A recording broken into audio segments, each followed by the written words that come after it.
Even men at the top of their game find themselves wanting more from life. Whether it's more meaning, unshakable confidence, a bigger impact, more money, deeper love, a hotter sex life, or a powerful legacy. Find out how good your life can be on this episode of Man Alive. Also, if you're not satisfied with your love or sex life, I want you to know that I get how painful it is. Sometimes it's hard to know what to do to change things up and get the results you want. But having spent 20 years as a dating and relationship coach, supporting thousands of men to have the relationships and sex they want, I know it's possible for you when you get the right kind of support. As a woman coach, I bring a unique advantage by helping you understand how women think and feel and why they say and do things that can be so frustrating for you. My specialty is being able to tell within minutes why you're losing attraction, trust, or respect from women, and how to turn that around. Even though you've likely been raised to think you should be a man who doesn't need any help, it just doesn't work that way because none of us were handed a guide to love or sex. So every month by application, I open my calendar to a few men for consultations. Men are amazed to walk away from these sessions feeling more confident in and out of the bedroom. Coaching isn't for everyone. I work with men who are willing to be honest about their role in the situations they've created. So if you're still playing the blame game, this isn't for you. But if you're ready to take action and have a love and sex life you feel great about, book a time to meet with me. Go to shanajamescoaching.com/consult and fill out the form to tell me more about you so we can set something up. That's shanajamescoaching.com/consult. Enjoy today's podcast. Hello, and welcome to this episode of both Man Alive and Dear Men. We are so excited to be here today. I'm Shana James. And I'm Melanie Curtin. And we have done a couple episodes together, and we are two women who love and support men and the people they love. And so we're really excited to be here today to talk about this topic of feminine anger and some really powerful distinctions around it so that you don't find yourself in situations where you're receiving anger that is disrespectful or, Dangerous. hurtful. Yeah, exactly. So, Melanie, you came up with this idea. Do you want to tell us a little more? And I know you have a specific context for the kinds of anger. So maybe you can lay that out for us. Yeah, we're talking about the difference between feminine storm and feminine rage. And this is an episode I've wanted to do for quite a while, in part because I think that phrase feminine storm gets thrown around, particularly in spiritual communities, and often is not defined. And there is a lot of value in anger and healthy anger, which we're going to talk about the distinctions between those, but there's a lot of value in anger and the expression of anger. Mhm. And there is a lot of risk and potential danger involved in that as well, which many of my clients have experienced in their intimate partner lives. So, Yeah. intimate partner violence, for example, also known as domestic violence, also known as DV, is something we're going to be talking about today. And I would say at least a third, possibly even half of our clients, the clients Wow. that Jason work with, have experienced intimate partner violence. And I don't just mean physical violence, although that definitely happens, but also Yeah. just emotional abuse. Yeah. And we're going to talk a little bit about that, but that is an example of feminine rage, which is different from feminine storm. And so again, with that that phrase being thrown around, I've always wanted to talk about where is the line? What Yes. is the Yes. line between healthy expression and abuse? Storm. And Well, and right. And then, like, as I'm hearing this, I think, okay, for men who've never heard the term feminine storm, that could also seem like just another version of rage. So maybe we can just go into that a little bit and describe, how we see storm. Because I think back in the day when you and I were both participating in the Authentic Man program, there was an exercise called storming the masculine. Do you remember that? yes, And we as women the men would stand in a circle and we as women would go in the middle of the circle and we would just express whether it was tears or anger or anything and everything, like banging on the floor. We weren't allowed to physically, I don't think we were even allowed to physically touch or anything like that. But it was it was the intention was to really give men an experience of being with a woman's anger and being able to learn to actually stay present and stay available, but not and understand what that's like instead of checking out or dissociating, but not and know the difference then between, like you're saying, the abuse and the rage. And so when I hear you say feminine storm, we're talking a little bit before we started recording around, um, there is, like, we talk about women like the weather, right? There's this kind of expression of that we go through all of these different weather patterns, and the storm to me feels like, okay, allowing women to be emotional and have emotions such as anger with, rather than shutting down and being so intellectual, like I was really upset when you did that, and then all the spark and energy fades out of a relationship because, it all gets intellectualized, versus being able to express anger in a healthy way, in a conscious way. So yeah, what else do you want to bring to that part? I think that that's a great point that you just made about the difference between I think of it sort of as a spectrum, right? And almost like any other, there are lots of spectrums that we have in life, but over here on the unhealthy end, there's domestic violence and there's intimate partner abuse. And then on the complete opposite end is, actually, I'm not sure where, if I would say opposite end, but total repression and no expression, no emotionality in the expression. And you talked about, intellectualizing. And I do think that there is a healthy role for anger in a relationship. We don't want to excise it completely, because part of healthy anger is, this matters to me. Yeah. Something here is at stake. Something I care about is at stake. That's really what anger is a lot of the time. And then it's finding the ways to express it in a healthy way. But expression, and to me, when I think about feminine storm, it is about bringing expression through the body, through the breath, through the voice, to make it alive, to show you how I feel, instead of just reporting on how I felt. Right. Showing you how I feel versus reporting on how I felt. And essentially, part of what you're talking about is polarity, that feminine storm can generate healthy polarity in a relationship, whereas sometimes reporting on things and it being a bit dry and intellectualized, it's not going to generate polarity. It might generate connection, and there is a role for that. There is a place for that. The spark, the aliveness, the expression is often what helps unlock the next layer of connection and the next depth of connection, not to mention great makeup sex. Yeah.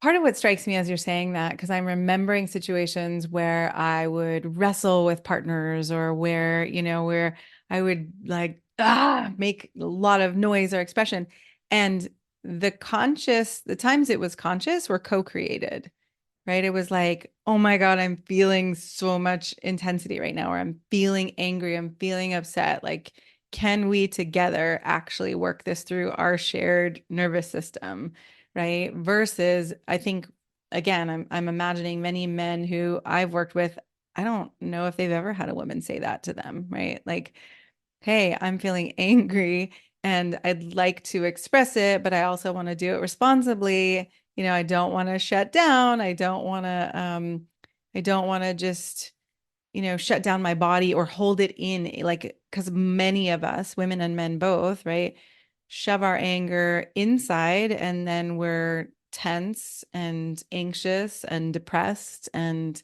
exhausted and all of that. So, right, I keep thinking about the shared, and for men too, right? That there can be a way of sharing or co-creating this expression. Yeah, and we came up with a few a few hallmarks of the difference to make this really clear between what feminine rage is and what the feminine storm is or can be. And I really like what you're bringing up, because I do think that there's a lot of potential, there's a lot of creativity that's possible in this on both sides, in terms of actually bringing out more feminine storm, right? That might be part of what's needed in your relationship or in your dynamic or in the polarity between you. And there is a way to do that, right? There is a way to essentially help, let's say, a woman bring more storm if that's what's needed. And then there's also a really important piece around evaluating, am I with a partner who is expressing feminine rage, and do I need to take action around that? Because we'll get there when we talk about that. But so one of the hallmarks of should we do rage first? Yeah. Yeah. Okay, let's do rage first. One of the hallmarks of feminine rage is that it's unconscious. So she isn't necessarily fully self-aware of what's going on. And the second hallmark is blaming. So it's your fault that I feel this way. Right. There's something that you did something wrong. You pissed me off. You arrived late. You didn't, you installed this thing wrong, whatever it is. It's that you did something and you did it. it's your fault. Shame, and right? The shame, the blame and shame. Mm-hmm. And there's often I would have been okay, or would have been fine if you hadn't fucked this up. Like if you didn't mess it up, I would have been okay. And I think that there's a really big fallacy there, because much of the time, the truth is that, and this has been true in my case, when I am dysregulated, I am dysregulated. It's not really about the dishwasher. I'm making it about the dishwasher, but it's not really about the dishwasher. It's about me dysregulated. Yeah. And I think that's often the case. But in the experience, that woman is convinced it is truly about the dishwasher. It is truly your fault. And you're the reason that I'm upset or anxious or whatever it is. So unconscious, blaming, and what is the word? Not spontaneous, but basically not asking for consent. Right. So right. It's not a shared experience. It's not something that the man was brought in on. It's something that is now just happening. Yeah. And there's not a container around it. So anything that you add to those? Well, I'm appreciating you bringing up the concept of being dysregulated, because I think, again, that can be something new for people where, hey, we are humans, who have nervous systems, and our nervous systems get dysregulated. And you would know if you're dysregulated, right? If you're feeling, if it can come up through anxiety, it can come up through, just very intense emotions where you feel like you're kind of out of control. And anger is a big one, a strong one that can be a part of a dysregulation. And so, it's interesting because you could look at your partner and look at like, okay, they are the person I know them to be, but they're also a dysregulated nervous system. Like I've been thinking about this recently where, we get into relationships with people who we love, and we don't necessarily know how their nervous systems have been trained and oriented in this world through their families and their childhood experiences. And so we can love someone, and someone can be an amazing person, and they can also have a lot of emotional dysregulation, or, haven't done a lot of internal shadow work, therapy, meditation, all the things that help us to regulate our nervous system. So, right, that dysregulated person standing in front of you, we don't have to make them bad or wrong, but we also get to realize that you don't have to be at the mercy of a dysregulated nervous system, right? And if you have a tendency to be more of a nice guy, you'll probably just, brush it off, be grateful when it blows over. And yet then the pattern hasn't been addressed. Yeah, I'm glad you spoke to that, because there is a definite sort of matchup that I've seen. And if you are listening to this and you resonate with being with partners that are dysregulated, you might want to listen to an episode of mine about borderline personality disorder, which they are, in my understanding, trying to rename emotional regulation disorder. And that's a lot more descriptive of what it is. Yeah. But borderline personality disorder, also known as BPD, is a lot more prevalent than we think that it is. It's more folks have BPD diagnosed, and probably more folks have BPD but aren't diagnosed, than bipolar and schizophrenia combined. So there are more people in this category, but fewer people know about it, which is odd. And I think that in part it's because BPD is also a spectrum. I think that's part of why. So one of the hallmarks is if someone with BPD feels rejected, they are going to lash out in some kind of extreme fashion. Yeah. Whereas a lot of us, yeah, when we're rejected, we don't necessarily act our best, but there's a sort of range of normalcy, and then there's BPD. Right. So an example of that is if a woman is turned down and she goes and stalks the man who turned her down, that's going to be that extreme end versus like telling her friends this guy's an asshole. Like, okay, I mean, it's not a kind thing to do, Yeah, and right. it's Still not, not kind, still not necessarily responsible, but but you're not on the causing harm in that way. Same exactly, way. and that's a great way of saying it is on the spectrum of causing harm. That's really what we're talking about when we're talking about rage. And one of the confusing things I would say that I have noticed in the men that I work with is that it feels like a moving target. So when you're in a relationship with a woman with BPD or who rages frequently, it feels like a moving target because it is a moving target. So it's like one day the dishwasher thing sends her into a rage, another day it doesn't. Right. Or she tells you to take out the bins this way, and then she rages at you the next day for taking the bins out that way. Yeah. And it's like, I understand like this, there's no logic. It's like, right, because the Right. It's logic not logic. is whether she is regulated or not. So Uh-huh. Uh-huh. it seems like it's about these outside things, but it's really about her internal state. Yeah. And I think that I can speak to that on a personal level. I have had that experience many times of being upset with someone about something one day and then being completely fine about it the next day Mm-hmm. because it was really just something I could put my attention on when I was already irritable. Like Right. I was already dysregulated, and then I took that Right. point out on someone, which I'm not proud of. Yeah. But I think that is an example of, okay, well, that's feminine rage, right? Yes. If I'm taking it out on someone, Yeah. that's literally, if you think about it, it's like taking it out, right? It's this anger that's in me, that lives in me, and I'm taking it up and out of me, and I'm putting it on them, Yeah. and that's how I'm regulating, right?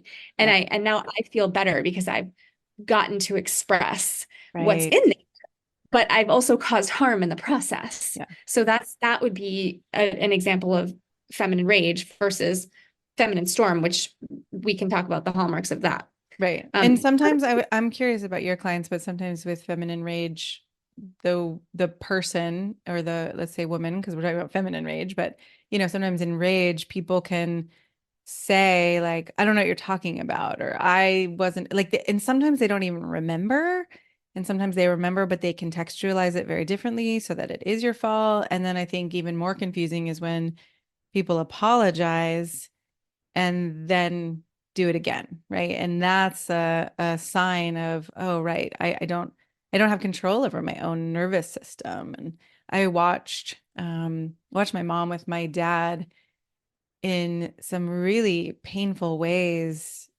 The anger, the bitterness, the words of, you're useless, or what good are you, or just all of those torturous things, such that, I mean, fortunately in my life, I was like, wow, I am never going to do that. But I did have my moments in my marriage where I was dysregulated, and it would be more of this like cloud of upset, and this isn't working, and I'm jealous, or maybe we should just end this, right? Which is one of the most threatening things you can say to a person. So yeah, there's just so many different forms of that kind of anger and rage and the ways that it can come out.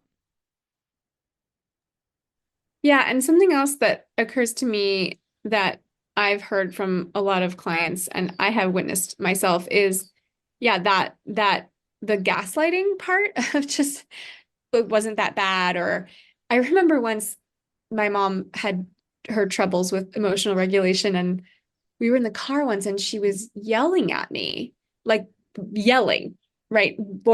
I mean, really yelling, Yeah. like actually yelling for like a little while. And I was driving her to the airport or something. And then I spoke to her. I remember speaking to her on the phone the next day, and I was shaking. My whole nervous system I Oh, was wow. physically shaking on the ride home after dropping her at the airport. Talked to her on the phone the next day, and she didn't remember that. Wow. Yeah. Remember it all. It just not in her memory. That had not Right. happened. Right. You remember thinking, Oh, this is like really serious. I remember thinking at the time because I was a young adult and I'd grown up with behavior like this. And I remember thinking, wow, it feels like this has jumped to a new level now. Now Wow. this is the new situation. But I think that's common. And I remember speaking to a friend of mine who um, I think had actually um, been a perpetrator of intimate partner violence. I think Mm, he had hit past partners. It yeah. was never explicitly stated, but he talked about seeing red, like actually seeing what when people say Wow. that term, seeing red, I was seeing red. He actually would see red, and I'm not sure that he would remember things that Right. he said Right. It's like a did. fugue state. Exactly. It's like it can be like a fugue state. And another woman I know whose mom had BPD, she said that she actually felt like her mom's eyes got black. Uh-huh. And I think what she was referring to was dilated pupils. Yeah. That I thought that the mom was actually in a different state of consciousness, a Yeah. heightened state of consciousness, and Yeah. probably was not as aware of her actions. And I don't think she was physically violent, but she was right on the edge and very emotionally out of control, like you Yeah. said. So I think many of our clients have grown up in homes where one or both partners, usually one partner, often mom, um, was out of control in that way, and it felt unsafe, Yeah. right? It's like it's emotionally unsafe, even if it's not physically unsafe. Yeah. Um, so yeah, would love to hear your thoughts on that, and then I think I'll bring in some of these statistics. Yeah. I mean, well, part of my sense of, okay, I want us to definitely get into, if you're experiencing this, what you do. Um, because it's interesting, oftentimes when I'm working with men who I would say their partners are not abusive, they're more um in the realm of anger. It's still not consensual, it's still not responsible, but I wouldn't necessarily call it abusive, right? There are ways to learn to stand up for yourself and to set boundaries and to be clear that, I never actually recently I'm starting to see my dad say things like, you can't talk to me like that, or, leave it. Because at times I was like, you can leave, right? Like you can leave the room. You don't have to put up with this. Um, and so I often support my clients to do that and then also to see the vulnerable woman, beneath the anger, beneath that kind of intensity and actually understand, hey, this is a human who's hurting. There's something going on here. But I think when it gets to the point of rage, right, that's no longer enough. Yes, and I work with many men who have borderline personality disorder, BPDXs, or someone with BPD that was in their family system. And the sort of Bible in the world of that is Stop Walking on Eggshells, which is a book for people who are relating with someone with BPD. There are a lot of books about BPD, but Uh-huh. for relating with someone, so an intimate partner or a sister or a mom or whoever it is. Yeah. And according to what I've read, around 70% of folks with BPD are women for some reason. Yeah. It's more prevalent. That's not the case with some of the other disorders, but for this one, it seems to be pretty prevalent. And in Stop Walking on Eggshells, one of the points that they make is there is a cost to you of this kind of rage coming at you, Yeah. particularly on a regular basis. And for a lot of folks, they will downplay the cost to them. Right. They, they they're like, well, I can handle it. Or, you know, a lot of times, I mean, in my experience, I'm curious to hear about you with your clients. Often they feel trapped. They don't Mhm. know how to get out. They don't, and Yes. that's obviously Right. And very, then very there's shame around like, oh my gosh, I can't tell anyone I'm in this situation, especially as a man, because that I look weak and powerless and exactly. And I think that's why a lot of these relationships end up um, going on for too long. I can't Mhm. tell you the number of clients that I've had who've said, yeah, we were married for 22 years and we should have been married for 20 years or For just two. Right, isolated right, for right. way, way, way too long. Yeah. I was stuck or trapped. And I have personal male friends as well as clients that I work with who um, it is very much like the frog in boiling water, where it didn't start out that way, right? There's Right. no, it didn't start out with all of this happening, it Right. progressed over time. And so it is genuinely confusing, and it is a very common pattern to become more isolated from friends and family, loved ones, and maybe it's because, she got a little jealous and you're like, well, I don't have to see that friend anymore. And so you're Mhm. quote unquote consenting sometimes along the way, but a lot of the time you end up in a place where you're quite isolated and depressed and anxious and feeling trapped. I Yep. don't know how to get out of this. And when you're being told all the time that it's your fault, a part of you starts to believe that. So Right. there's also Right. a sort of, That's a yeah, huge cost. yeah. And I wanted to bring some awareness to these statistics because I would say many of the men that I work with are survivors of domestic violence, also known as intimate partner violence. So some of these men experienced DV in the home growing up, but actually I would say the majority of my clients did not. Hmm. That they often experienced emotional neglect at home when they were growing up, Uh-huh. or did have a dysregulated parent, but a lot of them did not experience the level of intimate partner, Violence. Yeah. yeah, that they did in their love relationship as adults. Well, that So makes so much sense, right? I mean, just as you're getting into those, it's like, okay, if you experience neglect when you're young, then somebody showing you, love and attention, and then if they get mad, but then they are then showing you love and attention again, it's like it's better than what you got, right? You don't have it anything to compare anything healthy to compare it to. yeah, exactly. So these statistics are from the Office for National Statistics, also known as ONS, as well as Mankind Initiative. So I combined some of these, and this data is from 2022 and 2023. And some of these surprised me. They probably will surprise you too, and probably listeners as well. Yeah. 1 in 3 victims of domestic abuse are men. Wow. That's Or huge. a third. Definitely more One than I thought. Yeah, 1 in 7 men and 1 in 4 women will be a victim of domestic abuse in their lifetime. And according to this data, 6.5% of male victims reported considering taking their life due to partner abuse. Wow. And that's compared to 2.8% of women. So more men, More twice as men many, lead essentially twice toward, as many. yeah. Yes.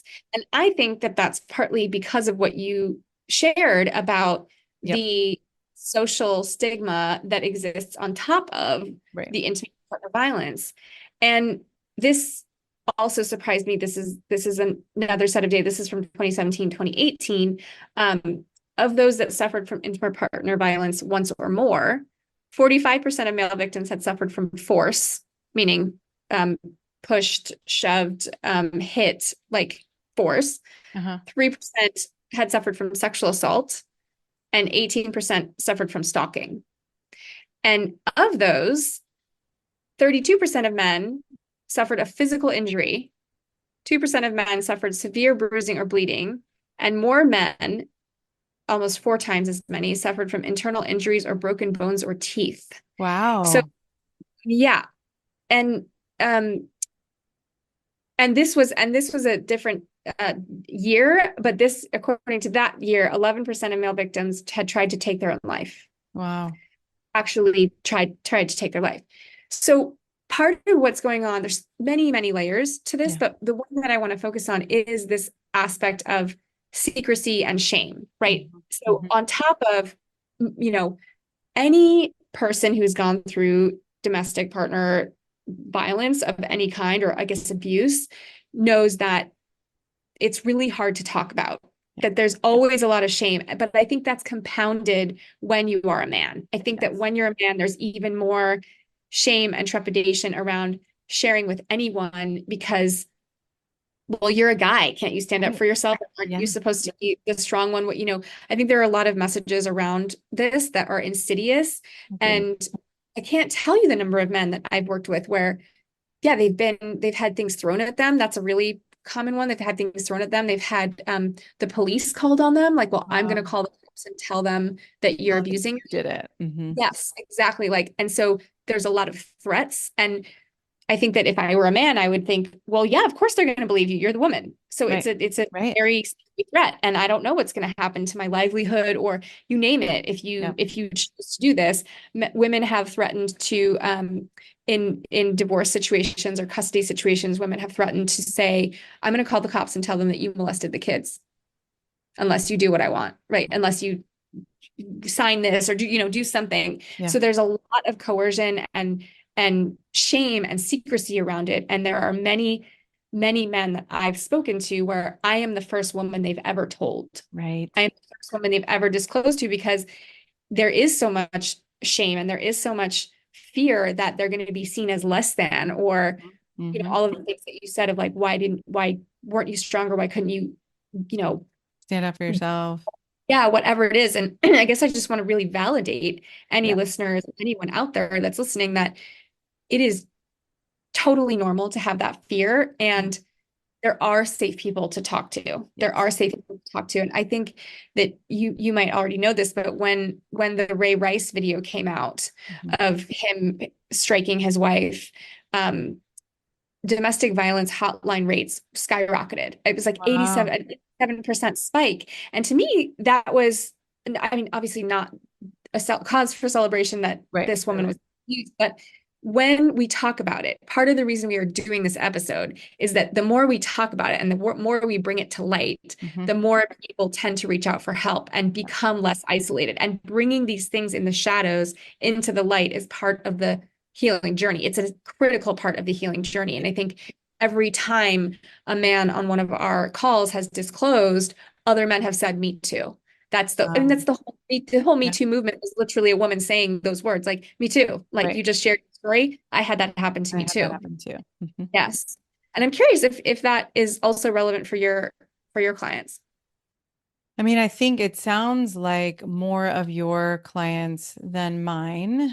Um, but I'm also, there's still the likelihood, right, that there are certain things that as men are starting over and working with me that maybe they put behind them and they don't talk about, and they're like, hey, I just want to move on and I just want to look forward. So, I think that's even possible, even with me, someone that they tend to feel really safe with.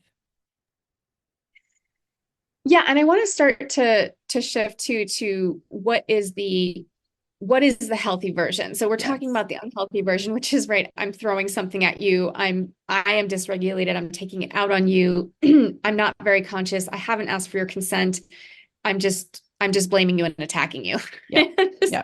That's what I'm doing.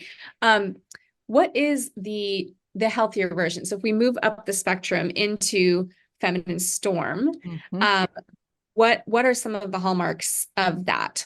Yeah. Yeah. So, and as we're talking about that, right, again, like I said, there's this kind of more of a shared experience. And so consent is a huge part of that, right? Because if you're saying to someone, oh my God, I'm feeling so much anger right now, like, are you available? Do you have the bandwidth for me to express my emotions, right? And I think of it as, okay, there's a commitment, and a lot of these commitments I think happen outside of these intense moments.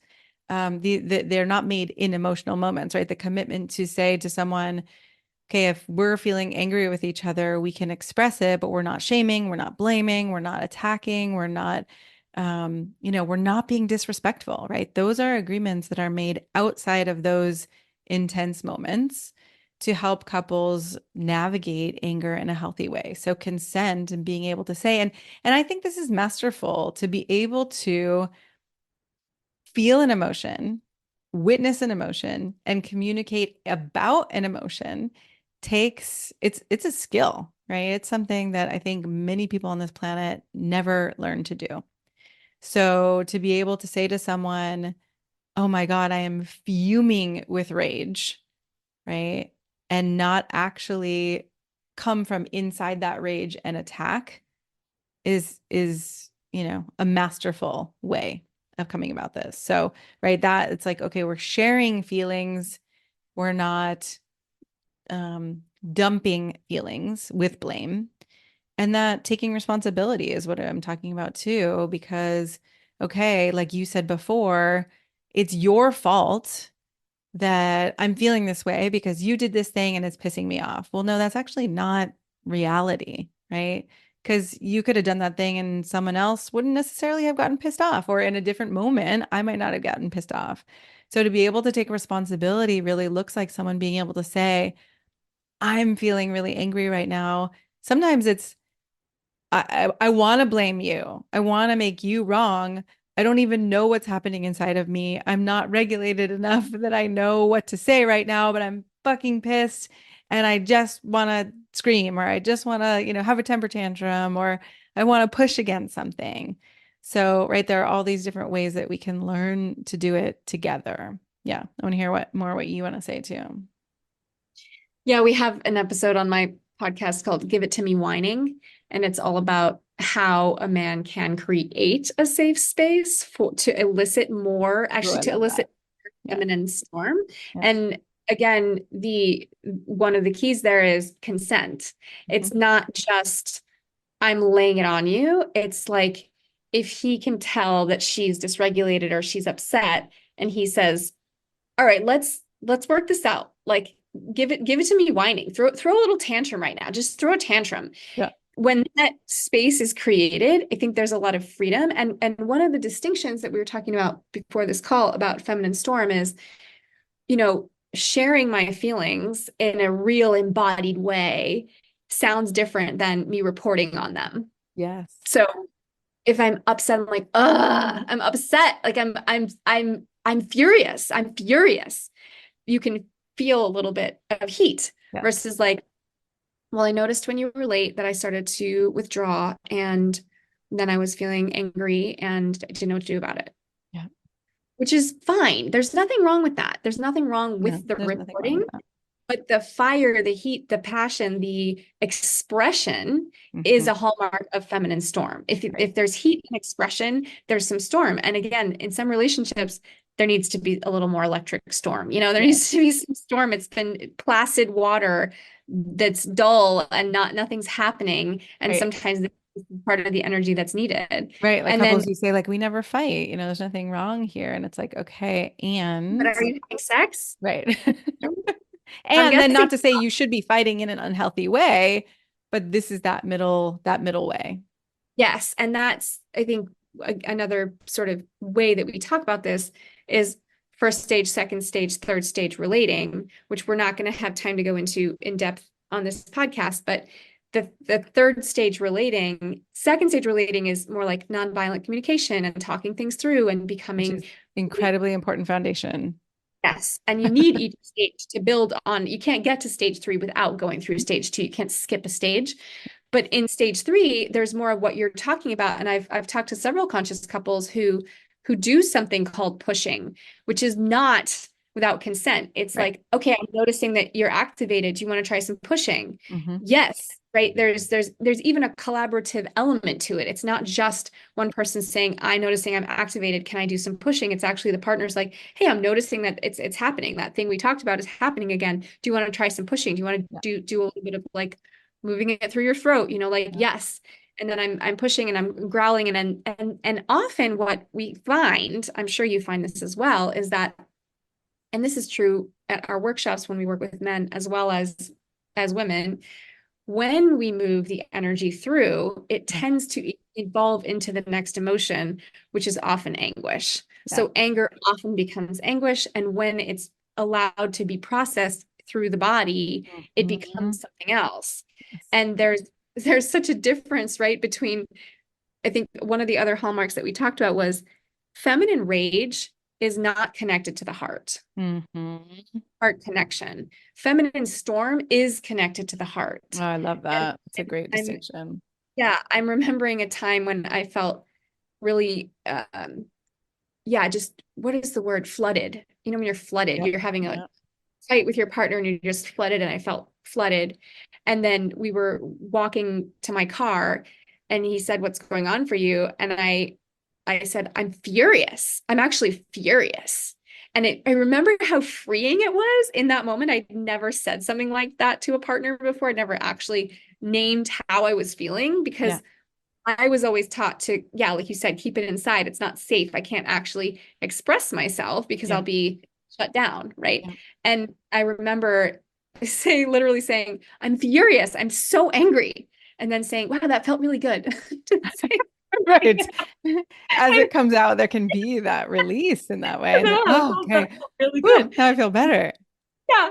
And I said, I think I said something like, I've never trusted a partner enough to actually tell them I'm angry. And That's so I it. remember him Yeah. also, he was like, I think felt kind of good about himself in that moment and kind of like it sort of opened something up and it helped both of us. Yeah. And I think that's a good example of feminine storm, right? Where I said it and I said it with heat. I said, I'm furious. I'm furious with you. I'm so angry, really angry right now. And it was also fun. It was also a surprise to Yeah. him Yeah. because I had been so flooded when we were in the house and it just felt like he was coming at me and coming at me and coming at me and just using so many words and so much just weird logic and just like heady stuff. And I was like, I don't what like I didn't feel like I had time to be Yeah. able to feel.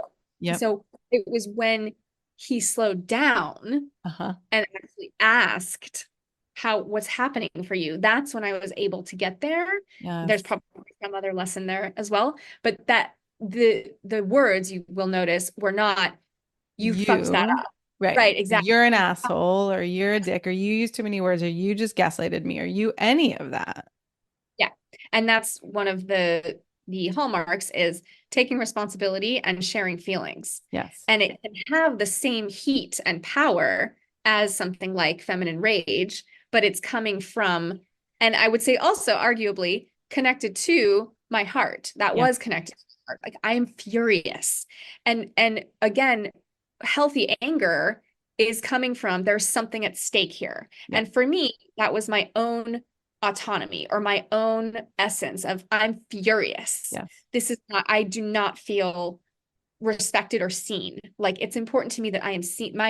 I have a need to be seen by my partner Yeah. and I'm feeling missed. Yeah. I do not feel Yes. understood And seen so in many what men in that situation probably would feel shut down, or would dissociate, or would, maybe get defensive. And yet, part of what we're saying here is, okay, if you're noticing that a woman is not shaming, blaming, attacking, if you can actually create a space to say, okay, tell me, right, what's going on with you, then that can open up incredible amounts of trust, like you said, and actually see it as a sign of trust, right? That you did trust him enough that you could bring that.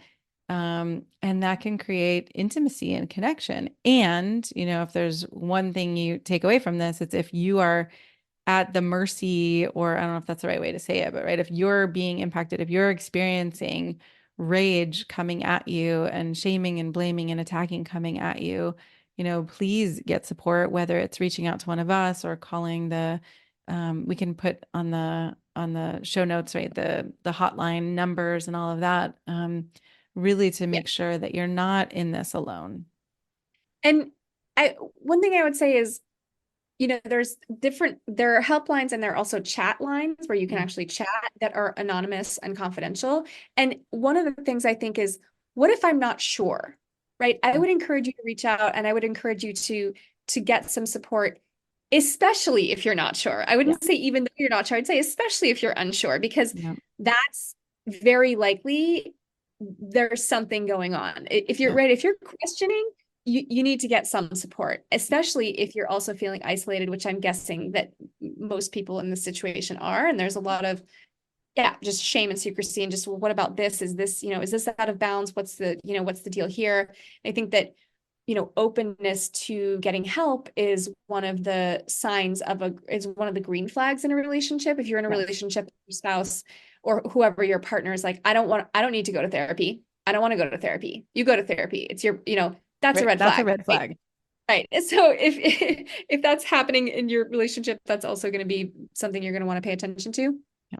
One thing that I would say is what I have found consistently in my clients, and this is interesting because we've been attracting more and more men who are in some kind of transition. So Mhm. they're not sure about their partnership and they're trying to figure it out. They're like, Right. well, Yeah. here's the deal. There's some borderline traits, but I'm not quite sure. And they're coming at a point where we've shepherded many men now through process of determining whether they're going to stay or not. And when if they choose to stay, they often choose to get help as a couple, but a number of them have left. And, I would say almost to a man, as they do the work and they grow and they evolve and they kind of build up their own essence and sense of self, the types of women that they attract from that place change. Absolutely. Absolutely. And I would say that one of their biggest fears is, shit, is this my life? Am I just going to keep attracting partners like this? And I think that there's a huge opportunity for healing and for grace. And what I've seen repeatedly is, no, if you do the work, you actually do the work. Right. If you become conscious to this. About that, I would imagine that you've probably witnessed something similar.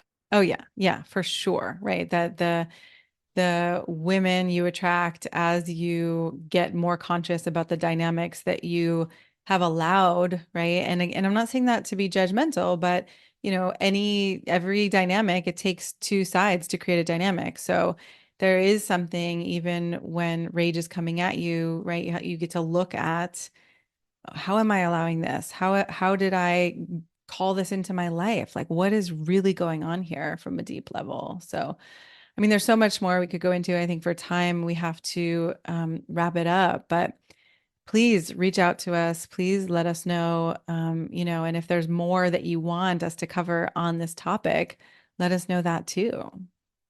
Yes. Anything else you want to add? Before we complete. Yeah, I would just say, just know that you're not alone. I mean, we're talking about those stats I just read. Those are millions of men. It just is heartbreaking. It's a lot. Yeah. And I also just want to say that this is very doable. Many people have come before you. Many men have come before you, and they have come out the other side. And there's a lot of empowerment. And I loved what you said, Shayna. And one of my recent clients said something like, he said, I listened to one of your podcasts on the topic of BPD, and his ex had BPD, and I cried for 30 minutes straight, just because it felt like finally someone was talking about it. And I had a context for what I could do about it, that I wasn't just a victim, that I could actually learn how to set boundaries and I kind of got to see my side of it, like my part of it, so that I didn't fear I'm just going to keep attracting women like this, because at that point I don't have a relationship at all. And that would be heartbreaking, because this guy's a wonderful human. So there's a lot that can be done. This is doable. And we're here. If you want. Thank you so much for saying that. Right. And for, both for your desire to do this podcast to validate men who are experiencing this. And then also the reminder that, yes, this is doable. We've got your back. We're on your side. There are many people who have come before you, and you are definitely not alone. Thank you. Thank you. I'm so glad you joined us for today's episode of Man Alive. I hope you enjoyed our conversation and it gave you something to consider and explore in your life. If you like what you heard, I'd be so grateful for you to subscribe and write a quick review that helps men like you find us. And again, head over to shaynajamescoaching.com/quiz or text the word ALIVE, ALIVE, to 44144 to get a sense of how you can become a better lover and leader. You'll start to see how you can be both more respected and desired in your unique and genuine way. If you don't feel as confident or as excited about life or love as you'd like to be, this quiz is a really great starting point and will guide you toward a more passionate love life and a more inspiring and successful career.